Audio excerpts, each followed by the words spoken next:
वज़ीर ख़ारजा बिलावल भुट्टो ने अक़वाम मुत्तहिदा secretary general Antonio Guterres से राब्ते में सैलाब के बाद की बहाली की सूरत हाल पर तबादला ख्याल किया। तर्जुमान दफ्तर ख़ारजा के मुताबिक तरक्की पजीर ममालिक में तहफ़्फ़ुज़ खुराक पर भी बातचीत की गई। ख़ारजा ने सेक्रेटरी जनरल अक़वाम मुत्तहिदा से बहर अस्वद में खुराक के इक़दाम के हवाले से भी गुफ्तगू की।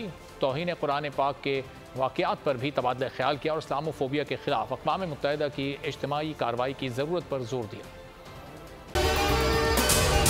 अगर आपको ये वीडियो पसंद आई है तो हमारे चैनल को सब्सक्राइब करें और बेल आइकॉन पर क्लिक करें। डिजिटल लोन स्कैम, अवाम को कर्जों के जाल में फंसाकर लूटने वाले भेड़िए बेनकाब। बोल की काविशें बराबर साबित हो गईं। ऑनलाइन कर्ज माफिया के गिर्द घेरा तंग हो गया है। बोल ने दिया अपने अवाम का साथ, उठाई इस स्कैम के खिलाफ आवाज। बोल की डिजिटल लोन स्कैम के खिलाफ आगाही मुहिम की सबसे बड़ी ट्रांसमिशन 59% अवाम ने देखी अपनी स्क्रीन पर, क्योंकि बोल है पाकिस्तान का नंबर 1 न्यूज चैनल।